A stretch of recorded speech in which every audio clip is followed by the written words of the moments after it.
So Thaman darling, first Maruthi గారు మేము horror ఇది ఈయన మారుతి గారు అదే దాని గురించి చెప్తా.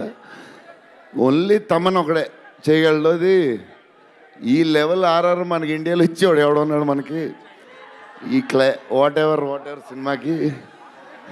నేను ఇంతకు అనుకున్నాను క్యారవాన్లో, తమన్ నీ ధైర్యం నాకు ఎప్పుడు రావట్లేదు, ఈ సూట్ వేసుకు రాలేకపోతున్నాను ఫంక్షన్కి, ఎప్పుడు వస్తుందో ఆ ధైర్యం. చాలా సీరియస్గా అన్నీ రెడీ చేసుకుంటాను. కబోర్డ్ నిండుగా ఒక 200 బట్టలు ఉంటాయి. సర్లే ఎందుకులే మరీ ఓవర్గా ఉంటుందేమో. తమన్ డార్లింగ్ థ్యాంక్ యూ, నీ చేతుల్లో పెడుతున్నాం. ఇప్పుడు దాకా క్లైమాక్స్ చాలా కొత్త పాయింట్ నాకు తెలిసి. హారర్ సినిమాలో హారరే కాదు, ఒక టైప్లో చేసాడు అన్నయ్య.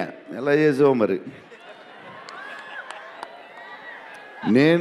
మేమైతే ఎక్సైడ్ ఉన్నాం, మరి అది మీరు చెప్పాలి తర్వాత, అది ఇంపార్టెంట్. ఏదేమైనా మనకి డార్లింగ్ 15 ఏళ్ళ తర్వాత ఎంటర్టైన్మెంట్ ఇచ్చాడయ్యా, మరి చూసుకోండి. అది సంక్రాంతికి వస్తుంది. మరి సంక్రాంతి సినిమాలు అన్నీ బ్లాక్ బస్టర్ అవ్వాలి. అన్నీ వెరీ ఇంపార్టెంట్. సీనియరే, సీనియర్ దగ్గర నుంచి నేర్చుకుందే మేము, సీనియర్స్ తర్వాతే మేము. 100% సంక్రాంతి అన్నీ బ్లాక్ బస్టర్ అవ్వాలి. మాది కూడా అయిపోతే happy. So love you darlings.